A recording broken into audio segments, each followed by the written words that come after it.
Vamos para o RBR11, RBRR11. Também um fundo de papel dessa gestora, certo? Sendo que qual que é a diferença desse fundo de papel? Ele é um fundo de papel high grade. O que é o fundo de papel high grade? A gente tem, né? A gente consegue categorizar em risco todos os CRIs. E o fundo de papel high grade, ele foca nos papéis de maior segurança, né? Então, se ele foca em mais segurança, eu fico mais tranquilo, mas ao mesmo tempo eu não posso esperar que eu vá receber muito mais dinheiro do que quem de um fundo de CRI que acabe pegando emissões, né, de cotas mais baixas. Então, o que acontece? Para vocês entenderem, se eu foco no lado verde da régua, né, eu tenho mais segurança, eu tenho mais previsibilidade e naturalmente eu vou acabar ganhando um pouquinho menos. Se eu foco no lado vermelho da régua, poxa, a chance de acontecer um calote é maior. Se eu tenho maior chance de calote, eu tenho que precificar isso. E esse preço reflete justamente nos proventos que eu recebo. Então a tendência é eu receber mais proventos com maior chance de dar problema. Então o RBRR11 é um fundo que ele foca aqui no lado esquerdo da régua e eu estou muito bem em relação a isso, né? Então tá aqui, ó. Ele foca aqui em baixo risco de crédito, excelente componente imobiliário, lastro de ativos de ótima qualidade, estratégicas, né, localizações estratégicas e com alta liquidez e devedores, empresas extremamente sólidas. E é isso que eu busco nesse fundo de papel. Então, o gestor está fazendo seu trabalho, 91%, né, dos CRIs aqui são com um rating maior ou igual a A. Então, é isso que eu busco, né?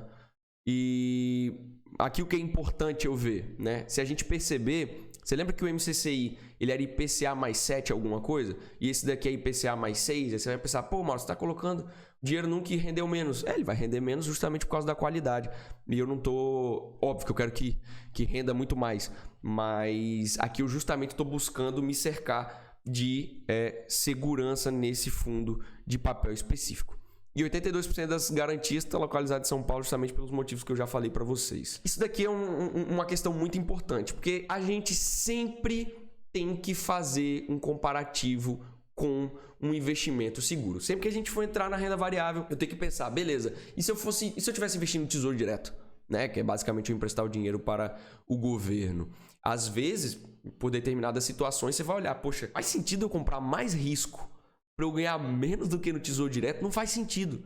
Então aqui ele faz o comparativo justamente com esse. Por que ele trouxe esses dois comparativos? A gente está em 2022. Ele traz aqui a expectativa se os juros se mantiverem do jeito que o mercado está achando. A carteira, né, dos CRIs de 2022 dentro desse fundo tem uma expectativa de render aí 15,09. E ele faz justamente esse comparativo entre o CDI e o IPCA. Então ele compara, o CDI está na casa de 13,47, ou seja, a gente estaria com um excesso aí de 1,43% e o IPCA 2022 está aí na casa dos 6,79%. A gente estaria com spread em relação à taxa de juros aí, né, a inflação estaria com spread aí de 7,78%.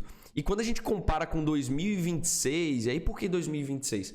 O RBRR11, a média dos CRIs que tem, né, em maio na carteira dele, tem um prazo para vencimento de 4 anos. Então, por isso que ele traz essa comparação aqui com a carteira 2026. Então, a expectativa do rendimento aqui dessa carteira de CRIs é de 12,93, né, até 2026. E ele faz justamente esse comparativo com CDI, IPCA e NTN-B.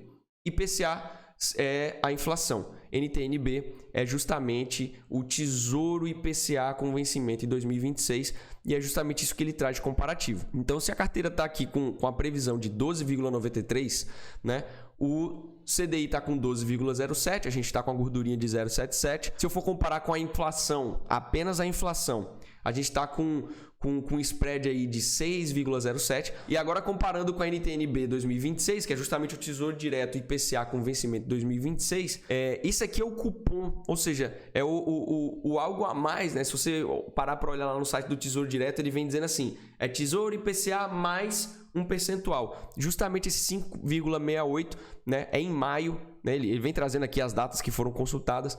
É justamente esse cupom que é pago além do IPCA lá no Tesouro IPCA 2026. E a gente comparando, a gente vê que o fundo está entregando aí 0,37 a mais. Então, para mim, tá extremamente positivo. É algo que, poxa, se eu estou comprando mais risco, eu quero ter um retorno maior. Lembrando que esse aqui é um fundo high grade, né? Então, a qualidade das dívidas, dos papéis que tem dentro dele é uma qualidade muito boa. E aqui ele vem dizendo o que aconteceu dentro do fundo no mês de maio. Então, eles venderam um CRI, né, da Rede Globo aqui, que teve um retorno de 31,41% ao ano, né? Ou seja, extremamente positivo. E também teve aqui vencimento de CRIs programado. Então ele vem dizendo quanto que o fundo captou, né, com o vencimento de CRIs que chegaram no seu final. E dentro da estratégia de FIIs, ou seja, o RBRR11 também não tem só papel dentro, né? Ele também tem fundos de investimento imobiliário de papel dentro. Ele vem dizendo que foi realizada uma venda aqui de Canip, né? E apurou aqui um ganho de capital de 86 mil. E isso aqui me chamou a atenção, porque olha só, poxa, ele vendeu 2 milhões e teve 86 mil. É um retorno muito baixo. Tanto que ele nem trouxe, tá vendo aqui? Às vezes o gestor ele dá aquela escapadinha, ele nem trouxe qual foi a taxa de retorno. Com certeza não deve ter sido uma taxa de retorno boa, porque 86 mil do montante de 2 milhões e 350 mil é realmente algo muito pouco. E ele veio dizendo que fez um investimento de 15 milhões em outro fundo imobiliário. Foi distribuído aí 1,20 por cota, né? E ele tem aqui um resultado acumulado pela inflação ainda não distribuído de 2,2. Isso daqui, sem entrar em muito detalhe, é uma estratégia que os fundos eles fazem para justamente se precaverem e conseguirem entregar um rendimento além da inflação, mas um rendimento estável. Então, o dividend yield anualizado aí foi de 15,15%, como a taxa de juros ela está muito elevada, naturalmente os fundos de papéis estão pagando muito, né? Então, dentro dos fundos imobiliários, o setor de CRI teve uma alta de 1,6%. Isso aqui ele está trazendo sobre o panorama geral do mercado. E os setores aqui de shopping foi o único de tijolo que teve uma performance positiva. Então, isso daqui é a coisa mais importante que a gente tem que entender, que é a dinâmica do mercado, dos ciclos de mercado. Se a inflação está mais alta, naturalmente, o que vai acontecer com o fundo de papel? O fundo de papel ele tem CRI dentro dele. Os CRIs eles são indexados ou ao CDI ou ao IPCA, né? Na sua forma mais básica, né? Tem outros indicadores também, mas basicamente são esses dois. Então, se a taxa de juros está muito elevada, os fundos de papel estão pagando muito. E aí é natural que a procura por esse tipo de fundo acabe aumentando. Então, é engraçado, né?